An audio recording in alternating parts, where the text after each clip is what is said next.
प्रधानमन्त्रीसँग प्रत्यक्ष प्रश्नोत्तर सम्बन्धी निर्धारित कार्यक्रमको लागि सोही नियमावलीको नियम 56 को उपनियम 1 बमोजिम बैठकको पहिलो 1 घण्टाको समय निर्धारण गरिएको बेहोरा जानकारी गराउँछु।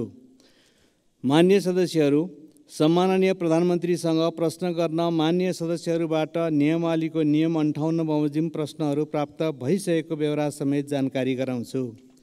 यस परिच्छेद बमोजिम प्रधानमन्त्रीसँग प्रत्यक्ष प्रश्नोत्तरमा स्पष्टीकरण सोध्ने व्यवस्था नरहेको पनि जानकारी गराउँछु। मान्य सदस्यहरू, अब म सम्माननीय प्रधानमन्त्री श्री पुष्पकमल दाहाल प्रचण्डलाई प्रत्यक्ष प्रश्नोत्तर कार्यको लागि रोस्टममा आमन्त्रण गर्दछु।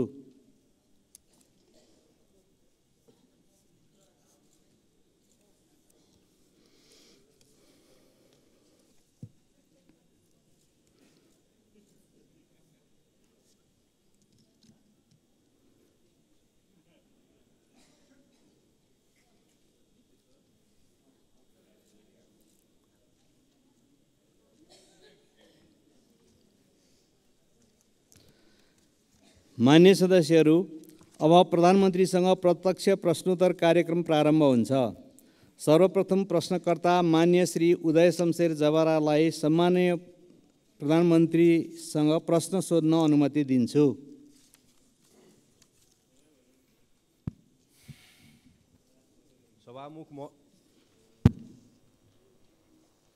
सभामुख महोदय मार्फत सम्माननीय प्रधानमन्त्रीज्यूलाई प्रश्न राख्न चाहन्छु।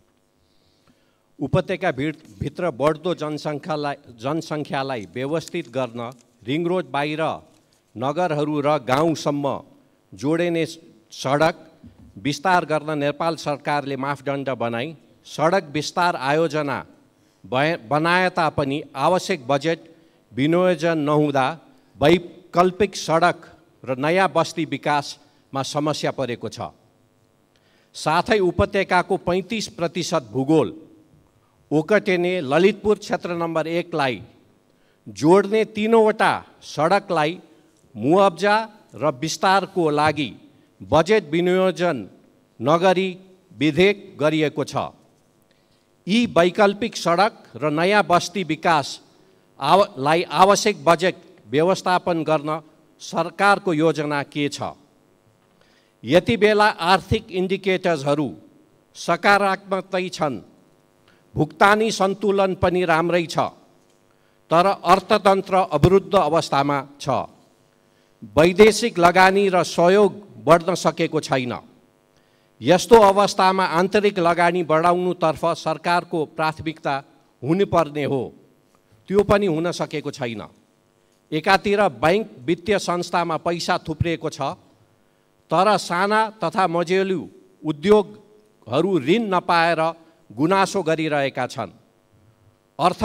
अर्थव्यवस्थाको असन्तुलनलाई सम्बोधन गर्न सरकारको के तयारी छ?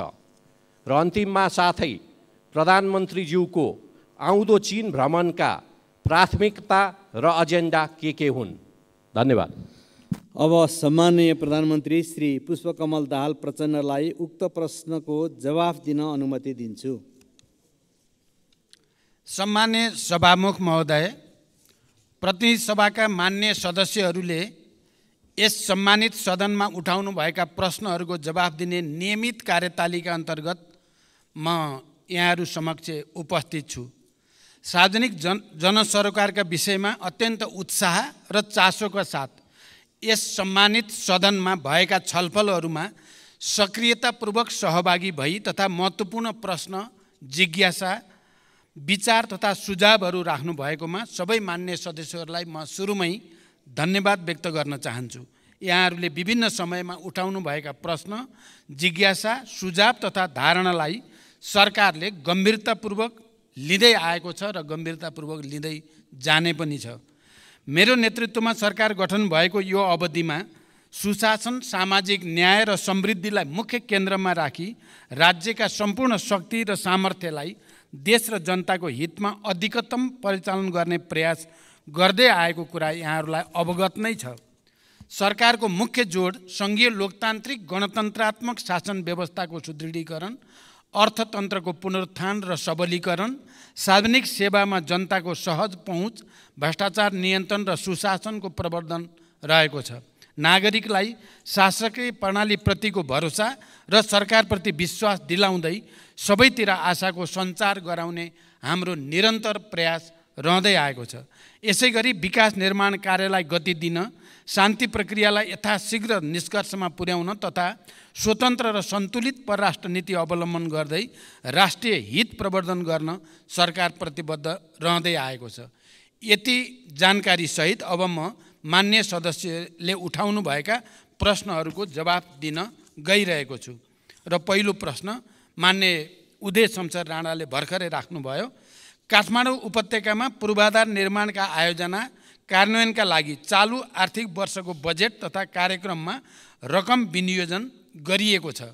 ललितपुर क्षेत्र नम्बर 1 लाई जोड्ने विभिन्न सडकको विस्तार र जग्गाको मुआवजाका लागि आवश्यक बजेट व्यवस्था गर्न सरकारले ध्यान दिनेछ। उत्पादन, उत्पादकत्व र रोजगारी वृद्धि गरी अर्थतन्त्रको पुनरुत्थान तथा उच्च दिगो समावेशी आर्थिक वृद्धि हासिल गर्ने र समष्टिगत आर्थिक स्थायित्व कायम गरी लगानीको वातावरणमा सुधार गर्न सरकार क्रियाशील रहिआएको छ। सरकारले चालेका सुधारात्मक कदमबाट अर्थतन्त्र बिस्तारै लयमा फर्किन सुरु गरेको छ। नेपाल राष्ट्र ब्याङ्कले हालै प्रकाशन गरेको प्रतिवेदन अनुसार अर्थतन्त्रका सूचकाङ्कहरू सकारात्मक दिशातिर उन्मुख रहेका छन्। 2080 असार मसान्तसम्म शोधान्तर स्थिति 290 अरब 52 करोड रुपियाँको बचतमा रहेको छ। विदेशी विनिमय सञ्चिति गत वर्षको यही अवधिको तुलनामा 26.6% वृद्धि भई 1539 अरब 36 करोड रुपियाँ पुगेको र यसले करिब 10 महिनाको वस्तु तथा सेवाको आयात धान्न पुग्ने अवस्था रहेको छ। विप्रेषण आयमा रेमिटेन्समा 21.2% वृद्धि भई 1220 अरब 56 करोड पुगेको छ। वैदेशिक लगानी प्रवर्धन गर्न नीतिगत र संस्थागत सुधार गर्दै वैदेशिक लगानीको स्वीकृति प्रक्रियालाई सहजीकरण गर्न थ्रेसहोल्ड घटाउने लगायतका कार्य अगाडि बढाइएको छ। जग्गाको कित्ताकाट पूर्ण रूपमा खुलाउने निर्णय भएको र यही भाद्र 11 गते मात्रै नेपाल राष्ट्र ब्याङ्कले लचिलो बजार नीति अनुसार चालु पुँजी कर्जा सम्बन्धी मार्गदर्शन संशोधन गरेको छ।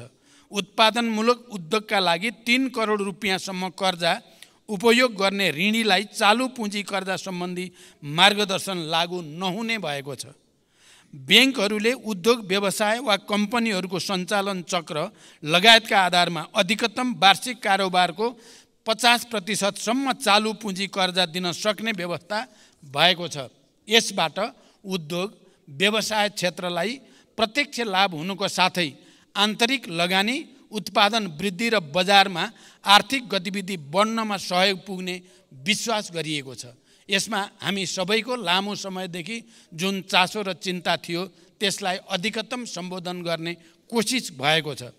निकट भविष्यमा हुने मित्र राष्ट्र चीनको भ्रमण दुई देशबीचको ऐतिहासिक सम्बन्धलाई थप उचाइमा पुर्याउँदै नेपालको सामाजिक आर्थिक विकासका लागि चीन नेपाल सम्बन्धलाई नयाँ गति दिने दिशामा केन्द्रित रहनेछ।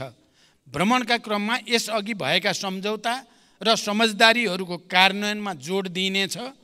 नेपाल र चीन बीचको आर्थिक तथा व्यापार सम्बन्धलाई थप सधन बनाउने, दुई देशबीच रहेका सीमा नाकाहरूको सञ्चालनलाई प्रभावकारी बनाउने र नयाँ नाकाहरू खोल्ने विषयहरू पनि भ्रमणका क्रममा कार्यसूचीमा रहेका छन्। यसैगरी सडक, ऊर्जा, कृषि, विज्ञान तथा प्रविधि तथा व्यापार र विकास सहायता क्षेत्रमा कनेक्टिभिटी, कृषि, शिक्षा र स्वास्थ्य क्षेत्रका रूपान्तरणकारी परियोजनाहरूमा चीनको सहयोग विस्तारको विषय समेत प्राथमिकतामा रहनेछ।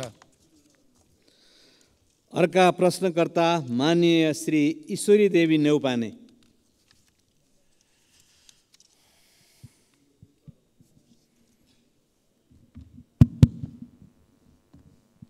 सम्मान्य सभामुखज्यू मार्फत सम्मान्य प्रधानमन्त्रीजीलाई मेरो 3 प्रश्न। नम्बर 1, सम्मान्य प्रधानमन्त्रीज्यू, शासन विधि र पद्धतिको हो कि व्यक्तिको? विधि र पद्धतिको हो भने व्यक्ति परिवर्तनले खासै असर नराख्नुपर्ने हो। तर हाम्रोमा विधि पद्धति अवलम्बन भन्दा मन्त्री या कर्मचारी परिवर्तन गरेर नै शासन सुशासन ल्याउन देखाउन खोजेको जस्तो देखिन्छ।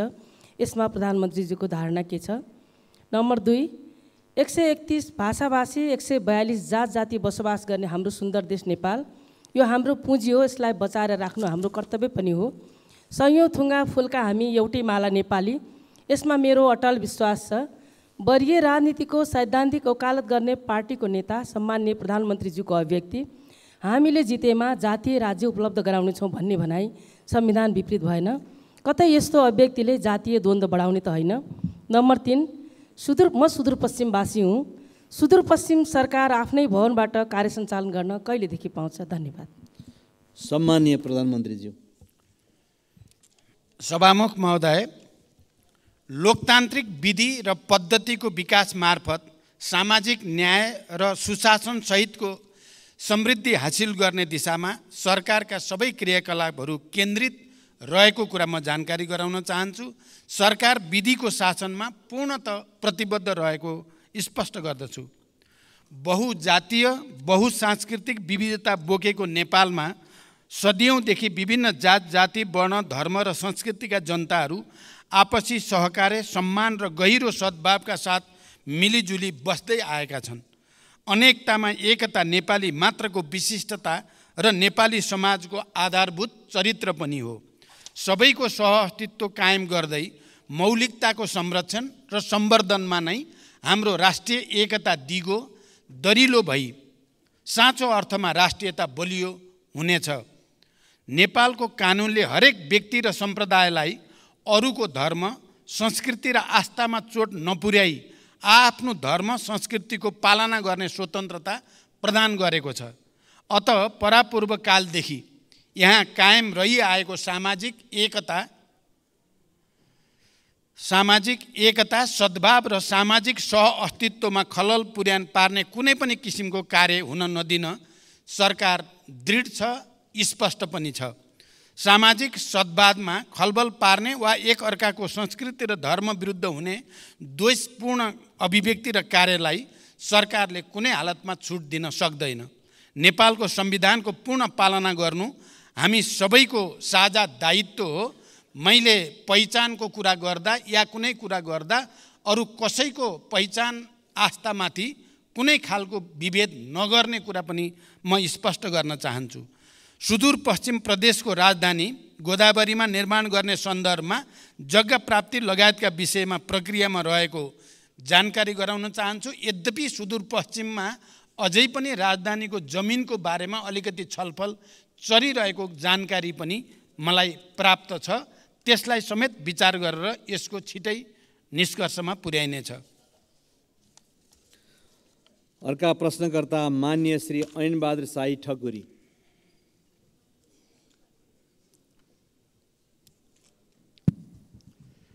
सम्माननीय सभामुख महोदय मार्फत सम्माननीय प्रधानमन्त्रीज्यूलाई मेरो प्रश्न यस प्रकार छन्। सम्माननीय प्रधानमन्त्रीको आसन्न चीन भ्रमणमा नेपालका उत्तरी सीमासँग जोडिएका नाकाहरू खोल्ने एजेन्डामा मुगुको नाक्चा लाग्न छ कि छैन? यदि छैन भने एजेन्डामा समावेश गरियोस्। यो नाका खुलेमा मुगु लगायत समग्र कर्णाली प्रदेशको आर्थिक समृद्धिमा महत्त्वपूर्ण टेवा पुग्नेछ भन्ने विश्वास लिएको छु। दोस्रो प्रश्न छ, आर्थिक समृद्धिको महत्त्वपूर्ण क्षेत्र कर्णाली प्रदेशको राहरा लगायतका पर्यटकीय स्थानहरूमा पर्यटकीय पूर्वाधारहरू लगायतका विभिन्न समस्या हुँदा पर्यटकहरूको आगमनमा कमी आएको छ। यसमा सरकारको के योजना छ? र अर्को प्रश्न छ, कर्णाली राजमार्ग अन्तर्गतको नागमा गमगढी कालोपत्रे र गमगढी नाक्चा लाग्न सडक निर्माणलाई सरकारले कस्तो प्राथमिकतामा राखेको छ र यो कहिलेसम्म निर्माण सम्पन्न गर्ने लक्ष्य रहेको छ? धन्यवाद। सम्माननीय प्रधानमन्त्रीजी। सम्माननीय सभामुख महोदय, मेरो आसन्न चीन भ्रमणको क्रममा चीन र नेपाल बीच नयाँ व्यापारिक नाका खोल्ने विषयमा समेत छलफल हुने कुरा करिब निश्चित भएको छ। त्यस सन्दर्भमा मुगुको नाक्चे लाग्ना जो मलाई धेरै पहिलेदेखि त्यसको बारेमा स्थानीय जनसमुदाय र जनप्रतिनिधिले कुरा राख्दै पनि आउनु भएको छ, त्यो विषय पनि मैले त्यहाँ कुरा उठाउने र त्यसबारेमा एउटा निष्कर्ष लिने मेरो कोसिस हुनेछ। पर्यटनको विकासका लागि आवश्यक पूर्वाधार निर्माणका कार्य सरकारको उच्च प्राथमिकतामा छन्। रारा लगायतका पर्यटकीय स्थलको विकासका लागि सङ्घीय स्रोतबाट सञ्चालन हुने कार्यक्रमका अतिरिक्त प्रदेश तथा स्थानीय तहबाट समेत आफ्ना कार्यक्षेत्रभित्र रही पूर्वाधार निर्माण तथा पर्यटन प्रवर्धनका कार्यहरू सञ्चालनमा रहेको जानकारी गराउन चाहन्छु। नागमा गमगढी र गमगढी नाक्चे लाग्ना सडकलाई उच्च प्राथमिकतामा राख्दै हाल विभिन्न खण्डहरूमा कार्य भइरहेको जानकारी म यो सम्मानित सदनलाई गराउन चाहन्छु। हाल नागमा गमगढी 6.5 किलोमिटर, कालोपत्रे र 8 किलोमिटर ग्राभेल स्तरमा स्तरोन्नति गर्ने गरी निर्माण कार्य भइरहेको छ। त्यसै गरी गमगढी नाक्चे लाग्नामा 12 किलोमिटर निर्माण कार्य पनि अगाडि बढिरहेको छ। अर्का प्रश्नकर्ता मान्य श्री ऋषिकेश पोखरेल।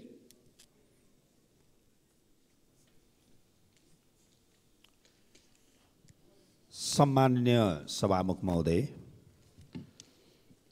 सम्माननीय सभामुख मार्फत सम्माननीय प्रधानमन्त्रीज्यूसँग मेरा केही प्रश्नहरू राख्न चाहन्छु। राष्ट्रिय गौरवका आयोजनाहरूमध्ये 2वटा आयोजना पुरा भएको देखिन्छ। 5वटा आयोजनाहरूको काम 75% सकियो भन्ने सुनिन्छ। बाँकी 17वटाको अवस्था के हो र कहिले पुरा हुन्छ? दोस्रो प्रश्न, प्रविधि, सिप र ज्ञान बिना दैनिक 2500 युवा विदेशिँदै छन्। प्रविधि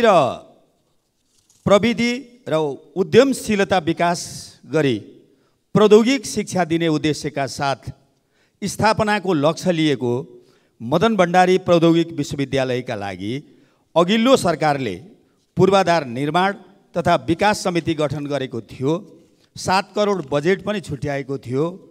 राष्ट्रिय महत्त्वको यो आयोजना आज कहाँ छ र कहिले पुरा हुन्छ? धन्यवाद। सम्मानीय प्रधानमन्त्रीज्यू। सम्मान्य सभामुख महोदय, राष्ट्रिय गौरवका आयोजनालाई समयमै सम्पन्न गर्न पर्याप्त बजेट सुनिश्चित गरिनुको साथै नियमित अनुगमन पनि भइरहेको छ। म स्वयंले प्रधानमन्त्रीको हैसियतमा प्रधानमन्त्री कार्यालयमा रहेको एक्सन रुमबाट नियमित तवरमा कार्यतालिका बनाएर कार्य प्रगतिको जानकारी लिई कार्य सम्पादनका लागि आवश्यक निर्देशन दिँदै आएको छु। राष्ट्रिय गौरवका आयोजनामध्ये 2वटा सम्पन्न भएका, 14वटाको प्रगति 80% भन्दा माथि रहेको, 5वटाको प्रगति 50 देखि 80% सम्म रहेको र 2टाको प्रगति 50% रहेको स्थिति छ। हुलाकी राजमार्गका सम्बन्धमा चितवन र पर्सामा राष्ट्रिय निकुञ्ज क्षेत्रमा डिपिआर तयार लगायतका कार्यमा भएको ढिलाइका कारण यो आयोजनाको कार्य आगामी 3 वर्षभित्र सम्पन्न गर्ने नयाँ लक्ष्य निर्धारण गरिएको छ। पशुपति क्षेत्र विकास कोष आयोजनाको भौतिक प्रगति 66% भई समष्टिगत वित्तीय प्रगति 65.73 रहेको छ।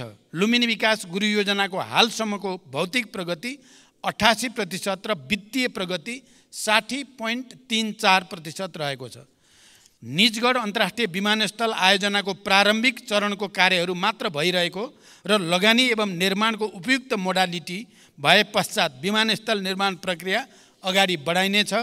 यस आयोजनाको लागि चालु आर्थिक वर्षमा रु 35 करोड विनियोजन भएको छ। मेलम्ची खानेपानी आयोजनामा श्रावण महिनामा आएको बाढीले पुनः हेडवर्क्स पुर्नुका साथै मेलम्ची बजारदेखि हेडवर्क्ससम्मको पहुँच मार्गमा क्षति पुगेको छ। मनसुन रोकिएको 1.5 महिनाभित्र क्षतिग्रस्त संरचनाको मर्मत सम्मार गरी मेलम्चीको पानी वितरणलाई सुचारू गरिने जानकारी गराउन चाहन्छु। सञ्चालनमा रहेका अन्य राष्ट्रिय गौरवका आयोजनाहरूलाई यथाशीघ्र सम्पन्न गर्न सरकारले जोड दिँदै आएको छ। मिति 2077 साल साउन 12 गते मदन भण्डारी प्रौद्योगिकी विश्वविद्यालय विकास समिति गठन भएको हो। समितिको समयावधि 2 वर्ष रहेकोमा सो अवधि समाप्त भएकोले नयाँ गठन आदेश जारी गरी विश्वविद्यालयको आवश्यक पूर्वाधार तयार गर्ने लगायतका कामहरू अगाडि बढाइनेछ। यस विश्वविद्यालयलाई चालु आर्थिक वर्षमा रु 2 करोड बजेट विनियोजन पनि गरिएको छ। अर्का प्रश्नकर्ता मान्य श्री आशा विक।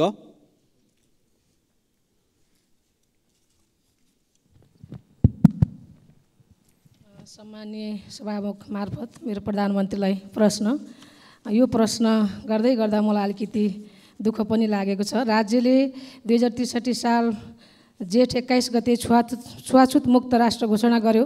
छुवाछुतलाई गैर कानुनी भने तापनि अहिलेसम्म जघन्य जातीय विभेद घटनाहरू भइरहेका छन्।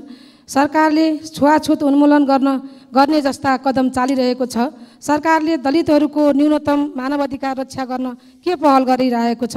जातीय विभेदका घटनाहरू प्रहरी प्रशासनले संवेदनशीलताका साथ उजुरी दर्ता नलिएको अवस्था छ। सरकारले यस्ता घटना न्यूनीकरण गर्नका लागि के योजना ल्याउँछ?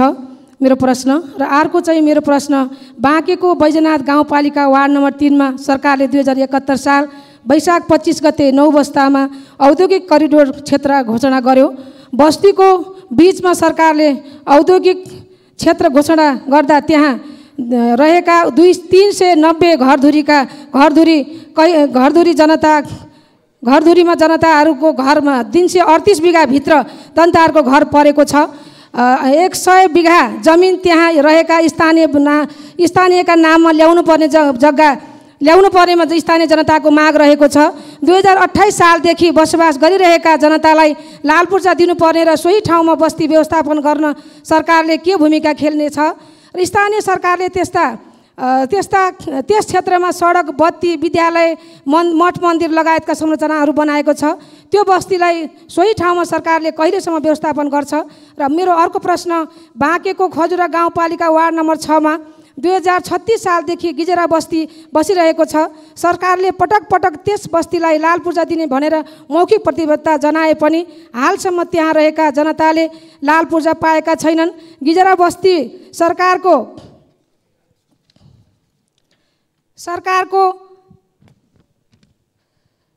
ऐलानी जग्गा र टन्डनको चिनी मिल रहेको क्षेत्रमा बसोबास गरिरहेका छन्। सरकारले बत्ती, पानी, विद्यालय लगायतका संरचना त्यहाँ पनि सबै ठाउँमा जनतालाई उपलब्ध गराएको छ। त्यस क्षेत्रका जनतालाई लाल पूर्जा कहिलेसम्म वितरण गर्छ सरकारले? र अर्को मेरो प्रश्न छ, सङ्घीय गणतन्त्र घोषणा भएको अवस्थामा सुदूरपश्चिम प्रदेशको राजधानी बन्छ वा बन्दैन? के यही हो गणतन्त्र? बन्ने भए कहाँ बन्छ? प्रदेशसभाबाट घोषणा भएको गोदावरी राजधानी बन्छ कि बन्दैन? बन्ने भए कहिलेसम्म बन्छ? किन घोषणा गरेको हिजो तपाईँहरूको पार्टी र एमाले पार्टीको संयुक्त घोषणा गर्दै आजसम्म किन मौन? जनता जान्न चाहन्छ। धन्यवाद। सम्माननीय प्रधानमन्त्रीज्यू। सम्मान्य सभामुख महोदय, मान्य सदस्यले सोधेका प्रश्नहरू उत्तरभन्दा पनि लामो जस्तो लाग्यो। तैपनि म संक्षिप्तमा उत्तर दिने कोसिस गर्छु। नेपालको संविधानले छुवाछुत तथा भेदभाव विरुद्धको हकलाई मौलिक हकको रूपमा सुनिश्चित गरेको छ। जातका आधारमा गरिने छुवाछुत तथा भेदभाव जन्य कार्यलाई गम्भीर सामाजिक अपराधको रूपमा लिँदै कानुन बमोजिम दण्डनीय हुने र त्यस्तो कार्यबाट पीडित व्यक्तिलाई कानुन बमोजिम क्षतिपूर्ति पाउने हकको प्रत्याभूति पनि गरिएको छ। सरकार यो मौलिक हकको पूर्ण कार्यान्वयनको लागि प्रतिबद्ध रहेको छ। यद्यपि मौलिक हकहरूको कार्यान्वयनका लागि सबै तहबाट अझै घनीभूत प्रयास पनि आवश्यक छ। यो समस्या देशको एउटा लामो सांस्कृतिक समस्या पनि भएको हुनाले यसको समाधानको निम्ति कानुनलाई प्रभावकारी कार्यान्वयनको निम्ति पनि सबै क्षेत्रको सहयोग अनिवार्य छ। जातीय विभेदका घटनामा प्रहरी प्रशासनले संवेदनशीलताका साथ उजुरी नलिएको भन्ने कुरामा सरकारको गम्भीर ध्यानाकर्षण भएको छ। यस्ता घटनाको छानबिन गरी दोषीलाई कारबाही गरिने र यस्ता घटना आगामी दिनमा हुन नदिन सरकारको गम्भीर ध्यान रहेको जानकारी गराउन चाहन्छु। दोस्रो, बाँकी जिल्लाको साबिक नौबस्ता क्षेत्रको 525 बिघामा औद्योगिक क्षेत्र घोषणा भइसकेको र त्यहाँ बसोबास गर्दै आएका स्थानीयवासीहरूको उचित व्यवस्थापन लगायतका समस्या समाधानका लागि सम्बन्धित स्थानीय प्रशासन लगायत विभिन्न निकायबाट पहल भइरहेको छ। उक्त क्षेत्रका प्रभावित जनसमुदायहरूको समस्यालाई व्यवस्थापन गरी औद्योगिक क्षेत्रको विकास कार्य अगाडि बढाइने जानकारी गराउन चाहन्छु। यस सम्बन्धी समस्या समाधान गर्न भूमि व्यवस्था, सहकारी तथा गरिबी निवारण मन्त्रीको संयोजकत्वमा समिति गठन गरेको र समितिले काम अगाडि बढाइरहेको जानकारी पनि गराउन चाहन्छु। तेस्रो, बाँकेको खजुरा गजुरा 6 गिजरा बस्तीका सन्दर्भमा भूमि सम्बन्धी ऐन 2021 को दफा 12 को समितिको प्रतिवेदन, भूमि व्यवस्थापन तथा अभिलेख विभागको निर्णय बमोजिम गिजरा खाँडसारी मिल्स प्राइभेट लिमिटेडका हदबन्दी भन्दा बढीका जग्गाहरू जफत गरी नेपाल सरकारका नाममा कायम गर्न र जफत गरिएका जग्गामा रहेको अतिक्रमण हटाउन 2080 जेठ 8 गते निर्णय भई कार्यान्वयनमा रहेको जानकारी गराउँदछु। उक्त क्षेत्रमा बसोबास गर्दै आएका भूमिहीनलाई जग्गा उपलब्ध गराउन भूमि समस्या समाधान आयोगले कार्य अगाडि बढाइरहेको जानकारी पनि म गराउन चाहन्छु। सुदूरपश्चिम प्रदेशको राजधानी गोदावरीमा निर्माण गर्ने सन्दर्भमा जग्गा प्राप्ति लगायतका विषय प्रक्रियामा रहेको जानकारी मैले अघि नै गराइसकेको छु। यस सम्बन्धी उठेका छलफल बहसलाई पनि मध्यनजर गरिएको जानकारी पनि मैले गराइसकेको छु। अर्का प्रश्नकर्ता मान्य श्री उर्मिला माझी।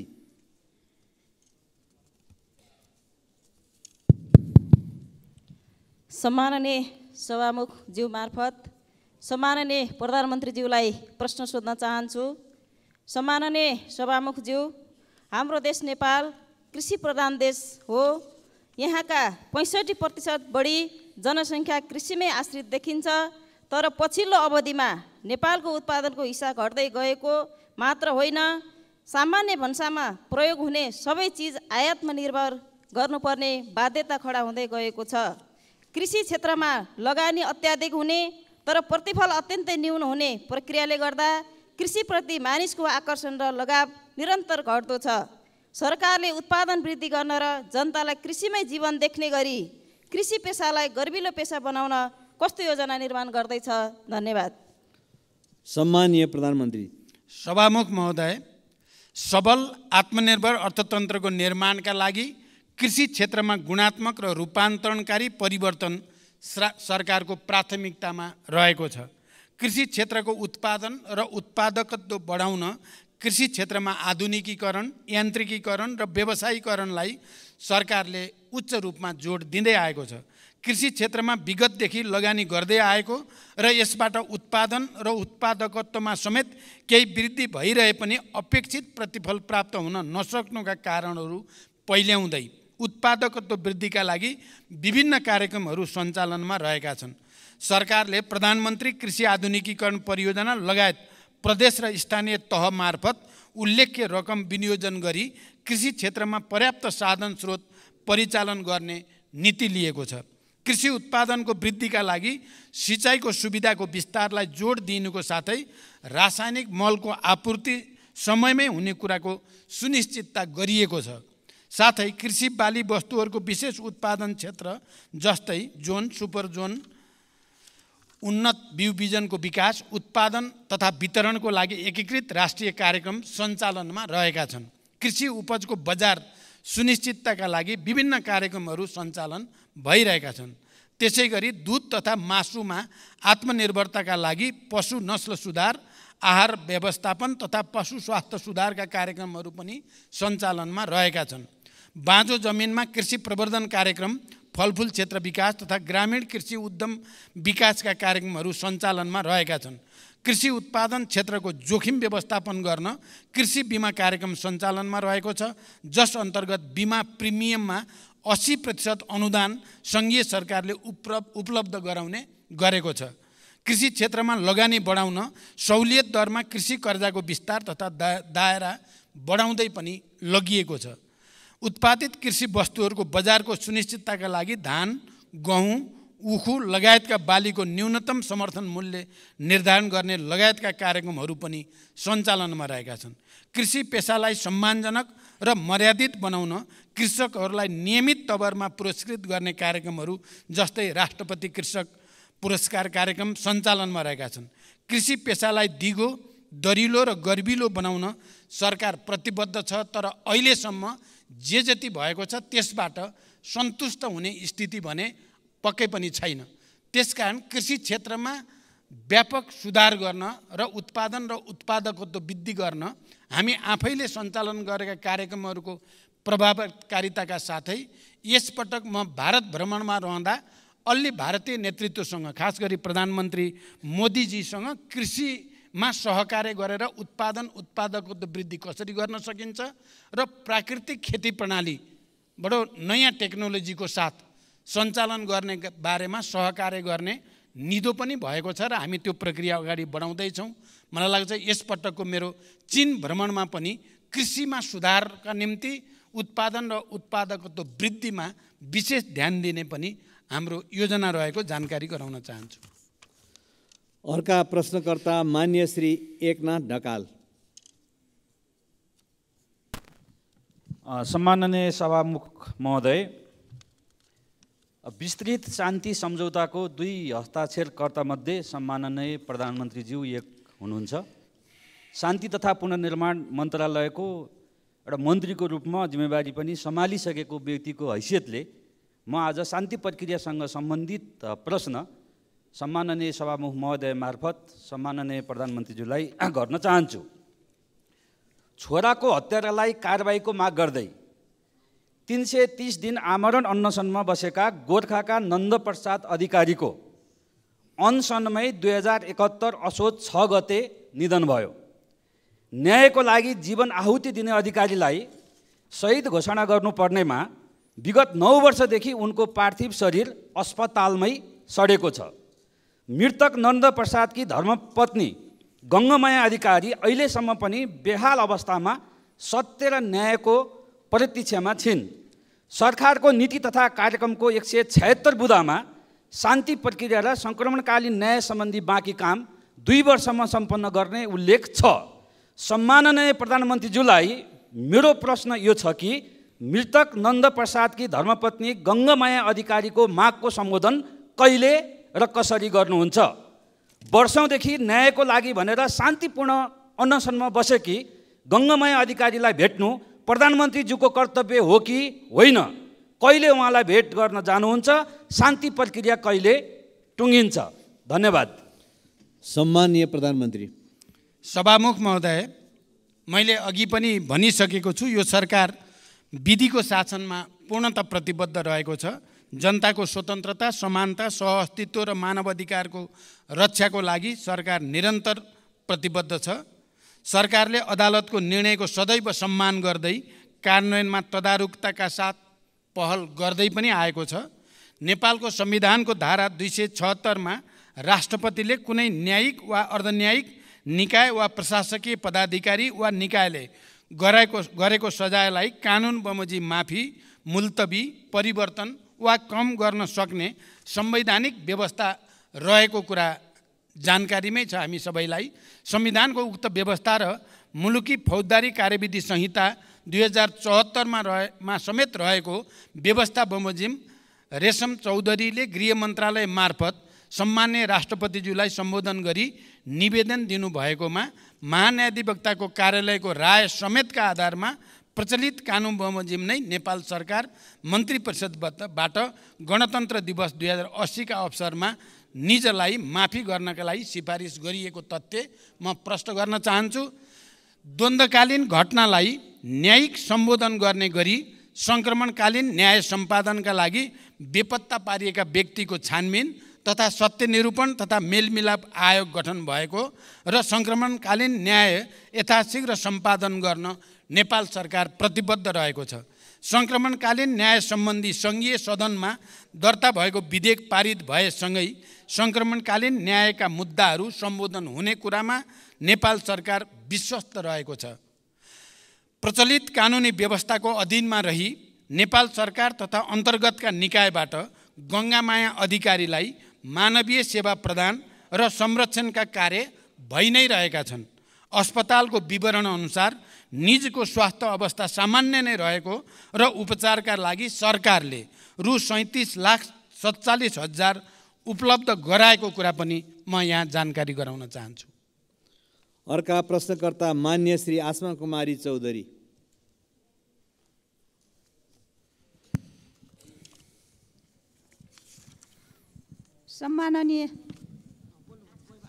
सम्माननीय सभामुख महोदय, सम्माननीय सभामुखज्यू मार्फत सम्माननीय प्रधानमन्त्रीज्यूलाई केही प्रश्न सोध्न चाहन्छु।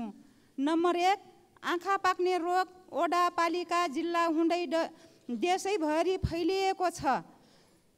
धेरै पालिकामा विद्यालयहरू बन्द गरिएका छन्।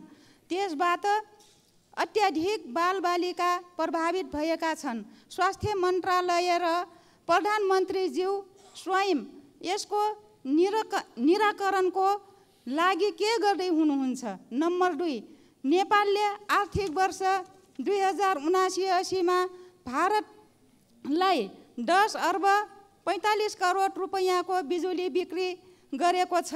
उक्त वर्ष 19 अर्ब 44 करोड रुपैयाँको बिजुली किनेको छ। सरकारले किन ठान्दैछ दोब्बर आपूर्ति भइरहेछ भन्न किन डराउँछ? त्यही बिजुली हामीले किन्दा महँगो र बेच्दा सस्तो किन? धन्यवाद। सम्माननीय प्रधानमन्त्री। सभामुख महोदय, देशका विभिन्न भागमा आँखा पाक्ने एक्युट भाइरल कन्जक्टिभाइटिस संक्रामक रोग नियन्त्रण गर्न स्वास्थ्य तथा जनसङ्ख्या मन्त्रालयले देशभरका अस्पतालबाट अभियान सञ्चालन गरिरहेको छ। समुदाय स्तरमा जनचेतना वृद्धि गर्न प्रचार प्रसारका कार्यहरूका साथै सङ्क्रमितहरूलाई सहज रूपमा औषधि उपचारको व्यवस्था मिलाइएको छ। यसका साथै स्वास्थ्य सेवा विभागका महानिर्देशकको अध्यक्षतामा सङ्घीय द्रुत प्रतिकार समितिको गठन भई रोकथाम र प्रबन्धनका विभिन्न कार्यहरू पनि भइरहेको जानकारी गराउन चाहन्छु। दोस्रो, हाल नेपालको कुल जडित विद्युत क्षमता करिब 2800 मेगावाट पुगेको छ। तर देशको विद्युत उत्पादनको परिमाण हिउँद र वर्षायाममा एकै नासको छैन। वर्षाको तुलनामा हिउँदमा विद्युत उत्पादनमा निकै ह्रास आई झन्डै 1/3 मात्र उत्पादन हुने गर्दछ। हाल विद्युत उत्पादन र मागको आधारमा विद्युतको निर्यात र आयातको व्यवस्था मिलाउने गरिएको छ। खास गरी हिउँदयाममा नदी प्रवाहमा आधारित रन अफ द रिभर प्रणालीबाट उत्पादित विद्युतमा ठुलो ह्रास आउने हुँदा छिमेकी देशबाट बिजुली आयात गरी आन्तरिक माग धान्नुपर्ने स्थिति छ। आगामी केही वर्षभित्रै विद्युतमा आत्मनिर्भर हुने उद्देश्यले स्वदेशमै पर्याप्त बिजुली उत्पादन गर्न विभिन्न स्तरका आयोजनाहरूको निर्माणलाई अघि बढाइनुको साथै विद्युत प्रसारण तथा वितरण प्रणालीको कामलाई पनि विस्तार गर्दै लगिएको छ। अहिले विद्युत आयात निर्यातको दर दैनिक रूपमा प्रतिस्पर्धा गरी तय हुने गरेको छ। यस वर्ष तुलनात्मक रूपमा हिउँदको समयमा अधिक सुक्खा हुन गई देशभित्रका विद्युत आयोजनाहरूबाट विद्युत उत्पादन कम हुन गएको छ। अघिल्लो आर्थिक वर्षमा नेपाल विद्युत प्राधिकरणले 1854.5 गिगावाट आवर विद्युत र रु 18 अरब 54 करोडमा आयात गरेको थियो भने नेपालबाट 1333 गिगावाट आवर विद्युत निर्यात गरी रु 10 अरब 43 करोड आम्दानी गरेको थियो। गत वर्षको तुलनामा यस वर्ष विद्युत निर्यातमा वृद्धि भएको छ र क्रमशः विद्युत उत्पादन बढ्दै जाँदा विद्युतको निर्यात पनि बढ्दै जाने कुरा जानकारी गराउन चाहन्छु।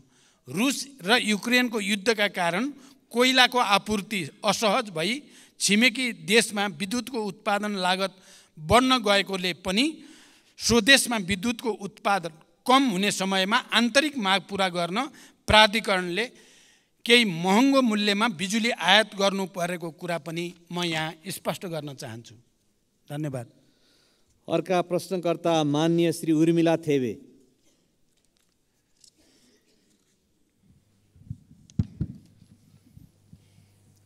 सम्माननीय सभामुखज्यू सम्माननीय सभामुखज्यू मार्फत सम्माननीय प्रधानमन्त्रीज्यूलाई केही प्रश्न सोध्न चाहन्छु। प्रश्न 3वटा छन्। प्रश्न नम्बर 1, शिक्षाको लागत क्रमशः घटाउँदै गएर निशुल्क पार्नुपर्नेमा यो सरकारले त शुल्क झन बढाइरहेको देखिन्छ। शिक्षाको पहुँचबाट गरिबलाई अझ परै धकेल्ने नीति सरकारले किन लिँदैछ? सङ्घीय शिक्षा विधेयक संसदमा सदनमा कहिले दर्ता गर्नुहुन्छ?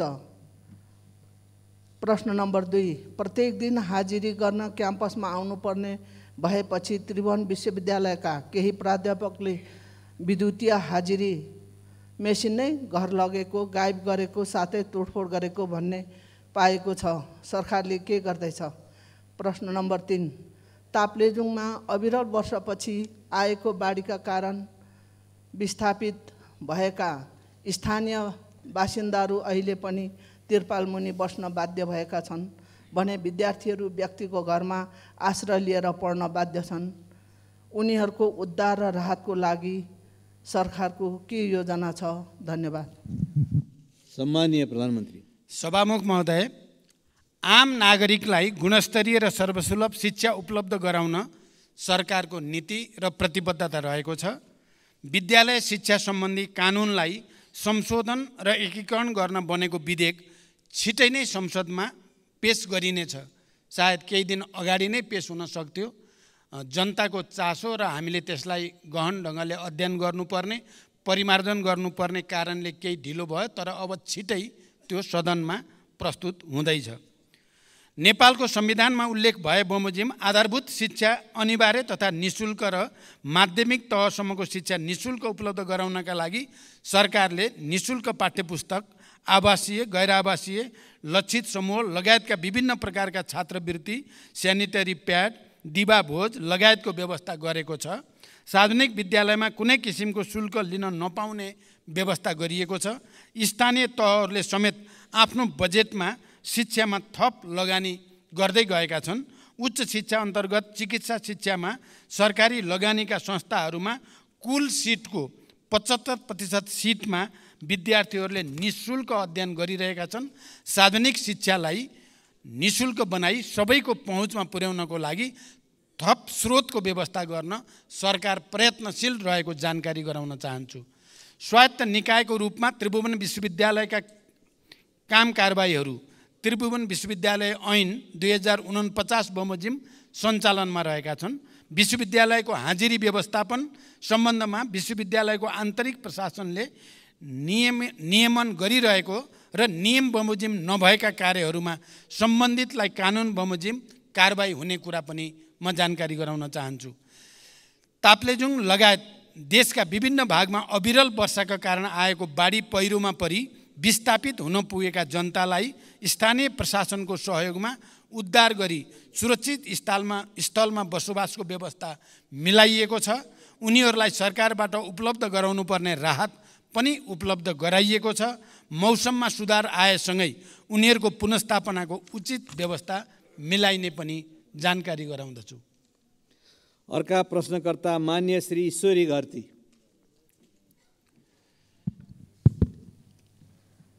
सम्मान्य सभामुख महोदय मार्फत सम्मान्य प्रधानमन्त्रीज्यूलाई केही प्रश्न सोध्न चाहन्छु। पहिलो प्रश्न, रोल्पालाई मुख्य आधार इलाका बनाएर 10 वर्षे सशस्त्र द्वन्द्वको सुरुवात गर्नुभएको सम्मान्य प्रधानमन्त्रीज्यू 3 पटक प्रधानमन्त्री हुँदा पनि रोल्पालीको जनजीवनमा परिवर्तन आउने गौरवका योजना दिन सक्नु भएन। रोल्पालीको त्यो ऐतिहासिक सहयोग प्रधानमन्त्री भएपछि बिर्सनुभयो भन्ने रोल्पालीहरूको गुनासो छ।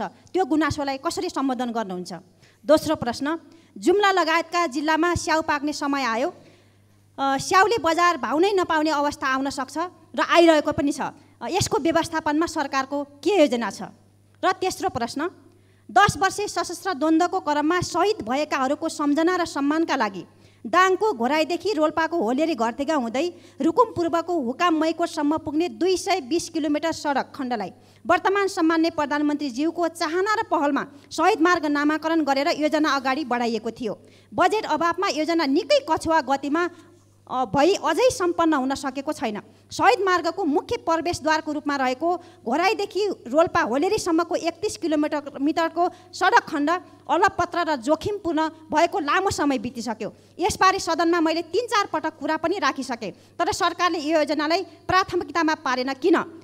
रोल्पाको रुन्टीगढी गाउँपालिकाभित्र अहिले 4वटा चुनढुङ्गा खानी सञ्चालनमा छन् भने थप 4वटा खानी दर्ता भएर सञ्चालनको प्रक्रियामा छन्। हाल 200 भन्दा बढी टिप्पर सञ्चालनमा छन् भने पुरानो र नयाँ गरी 8वटा चुनढुङ्गा खानी सञ्चालनमा आउँदा दिनमा कम्तीमा 500 देखि 700 सम्म टिप्परहरू घोराई होलेरीको यही शहीद मार्ग भएर सञ्चालनमा आउनेछन्, जसले गर्दा उक्त सडकमा अन्य गाडीहरू सञ्चालनमा आउन निकै बाधा पर्ने र हाल परिरहेको पनि जानकारी गराउँछु। त्यसैले सो क्षेत्रमा वैकल्पिक औद्योगिक मार्ग बनाउने र घोराई होलेरीको 31 किलोमिटर सडकलाई कालोपत्रे गर्दै शहीद मार्ग योजना समयमै सम्पन्न गर्न सरकारको के योजना छ? धन्यवाद। सम्माननीय प्रधानमन्त्री। सभामुख महोदय, नेपालको राजनैतिक आन्दोलनमा रोल्पा जिल्लाको विशिष्ट र ऐतिहासिक योगदान रहेको कुरामा कसैको विमति हुने छैन। इतिहासका हरेक कालखण्डमा रोल्पाली जनताको वीरता र साहसको उच्च प्रशंसा हुनेछ भन्ने मेरो विश्वास छ। विकास र जनताको जीवनस्तरमा रूपान्तरणका लागि विगतदेखि नै उच्च प्राथमिकता सरकारले दिँदै आएको छ। मानव विकासमा पछाडि रहेका कर्णाली प्रदेश, सुदूरपश्चिम प्रदेश, मध्य प्रदेश, रोल्पा, रुकुम लगायतका जिल्ला तथा क्षेत्रलाई विकासको मूल प्रवाहमा ल्याउन र ती क्षेत्रमा पूर्वाधारका संरचनाको विकासका लागि सरकारले प्राथमिकताका साथ कार्यक्रमहरू सञ्चालन गरिरहेको जानकारी गराउन चाहन्छु। जुम्ला जिल्लाको विकासलाई सरकारले प्राथमिकतामा राख्दै स्याउको सुपर जोन तथा पकेट क्षेत्रहरू घोषणा गरी आवश्यक सहयोग तथा सहुलियत प्रदान गर्दै आएको छ। यस वर्षको बजेट तथा कार्यक्रममा प्रधानमन्त्री कृषि आधुनिकीकरण आयोजना लगायतका कार्यक्रम तथा प्रदेश तथा स्थानीय तहको विकास कार्यक्रमबाट उत्पादन, प्रशोधन तथा प्याकेजिङमा आवश्यक सहयोग तथा सहुलियत प्रदान गरिएको छ। स्याउको भण्डारणको लागि उच्च क्षमताको कोल्ड स्टोर निर्माण पनि भइरहेको छ। तेस्रो, सरकारले दाङको घोराईदेखि रोल्पाको होलेरी हुँदै रुकुमको मैकोटसम्मको शहीद मार्गलाई प्राथमिकता राखेर कार्यान्वयन गर्दै आइरहेको छ। सडक र पुलको माग देशभरि नै अत्यधिक हुने गरेको, थुप्रै सडक योजनाहरू सञ्चालन गर्नु परिरहेको तर पर्याप्त बजेट विनियोजन गर्न नसकिएको कुरा सत्य हो। घोराई होलेरी खण्डको 31 किलोमिटर सडक अत्यधिक भार बोक्ने सिमेन्ट उद्योगका ट्रकहरूको कारणले पनि क्षति भइरहेको छ। भार नियन्त्रण गर्दै सडकको आवश्यक मर्मत सम्मार गरी सडक सुधार गर्न सरकार प्रतिबद्ध रहेको जानकारी गराउँछु। घोराई होलेरीको वैकल्पिक सडक बनाउने सुझावका विषयमा आगामी दिनमा छलफल गरी आवश्यक कार्य अगाडि बढाइनेछ। अर्का प्रश्नकर्ता माननीय श्री असीम शाह।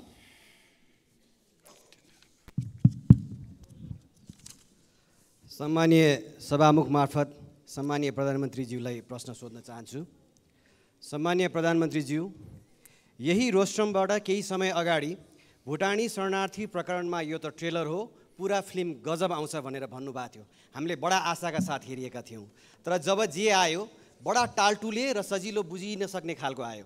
नक्कली भुटानी शरणार्थीको फाइल खोलेर नेपाली काङ्ग्रेसलाई साइजमा राख्नुभयो, ललिता निवास मार्फत समाजवादीलाई साइजमा राख्नुभयो, गौर हत्याकाण्ड मार्फत जसपालाई, अनि अब गिरीबन्धु मार्फत नेकपा एमालेलाई साइजमा राख्न ट्राई गर्दै हुनुहुन्छ।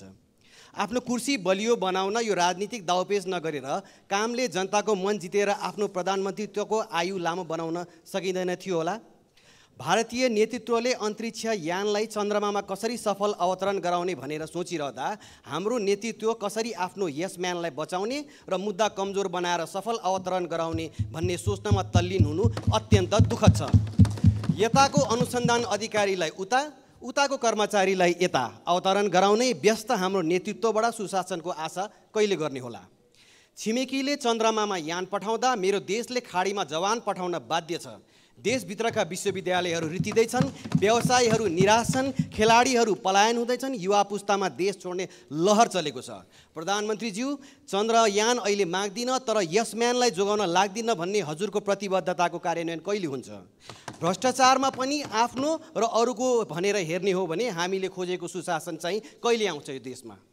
अर्को प्रश्न, गौर हत्याकाण्डको छानबिन कसैले हुन्छ भनेर भनिरहेका छन्, कसैले गठबन्धनभित्र अब नहुने भनेर निर्णय भएको छ भनेर भन्छन्। प्रधानमन्त्रीज्यू, यो सदनलाई जानकारी गराइदिनु होला, यो छानबिन हुन्छ या हुँदैन? धन्यवाद। सम्माननीय प्रधानमन्त्री।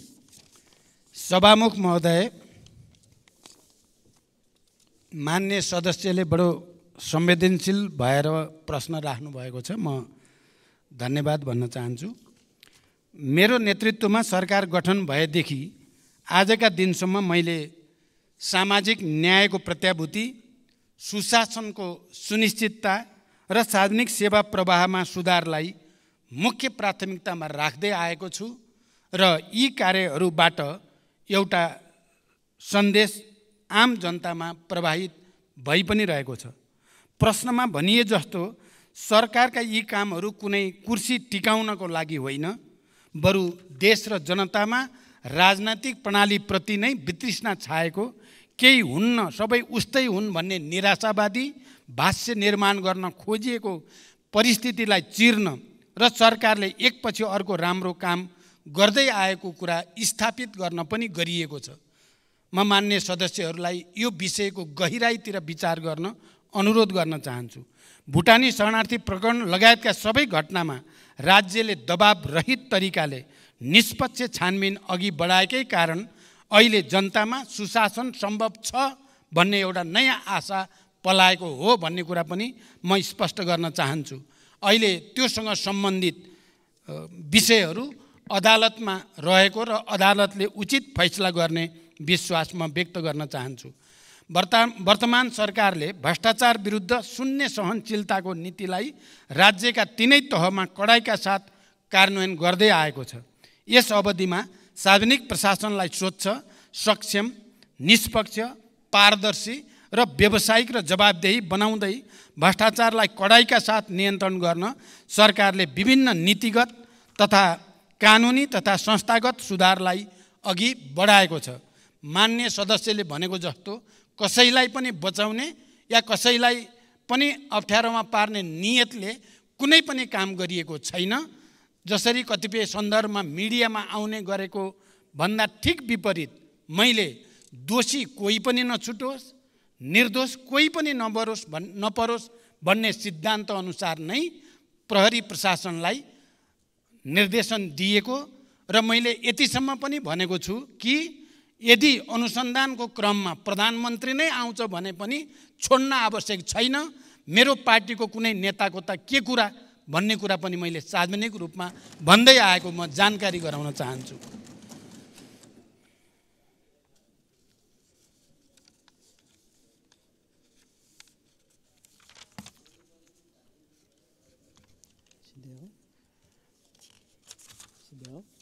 सबै किसिमका भ्रष्टाचारलाई तथ्य र प्रमाणको आधारमा अनुसन्धान छानबिन गरी दोषीलाई कानुनको दायरामा ल्याउन सरकार अहिले पनि उत्तिकै प्रतिबद्ध छ। भ्रष्टाचारको मामिलामा यो आफ्नो या यो पराए भनेर सरकारले कसैलाई विभेद गरेको छैन, गर्ने पनि छैन। कानुनी समानताको सिद्धान्तलाई सरकारले पूर्णतः आत्मसात गरेको छ, गरिरहनेछ। सभामुख महोदय, मान्य सदस्यहरूले राख्नुभएका सारगर्भित प्रश्नहरूका बारेमा संक्षिप्त रूपमा मैले सरकारको तर्फबाट प्रधानमन्त्रीको हैसियतले स्पष्ट पार्ने कोसिस गरेको छु। देशका र जनताका सामु कयौं चुनौतीहरू छन्। यिनको सार्थक र परिणाममुखी समाधानका लागि सबै राजनीतिक दलबीच साझा धारणा र राष्ट्रिय एकता जरुरी छ। विचार, मान्यता र सिद्धान्तमा अन्तर भए पनि राष्ट्रिय मुद्दा र राष्ट्रिय सवालहरूमा हाम्रो समान दृष्टिकोण र मान्यता हुनुपर्दछ र हामी सबै राष्ट्रिय मुद्दामा एकै ठाउँमा उभिनुपर्दछ भन्ने म ठान्दछु। त्यसो भए मात्र नेपाली जनताले चाहेको र खोजेको परिवर्तन ल्याउन सम्भव हुन्छ।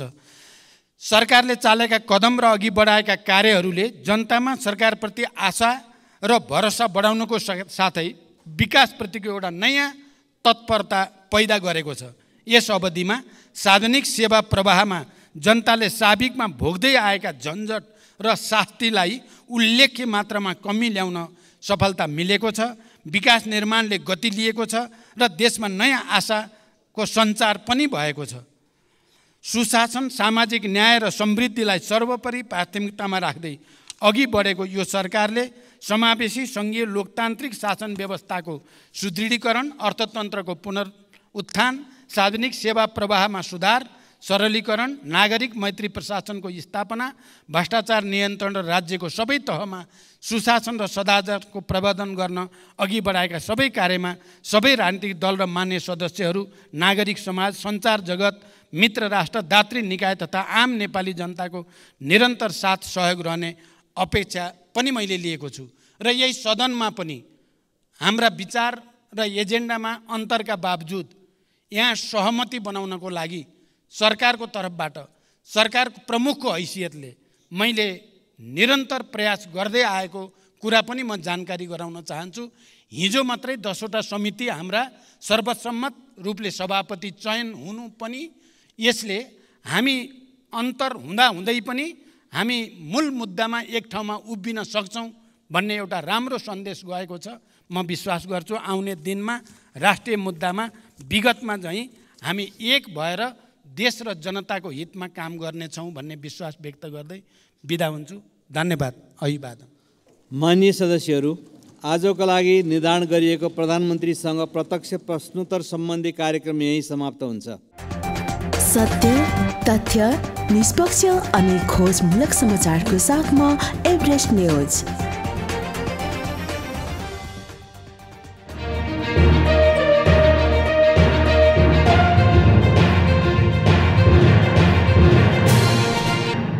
तपाईं हेर्दै हुनुहुन्छ एभरेस्ट न्यूज।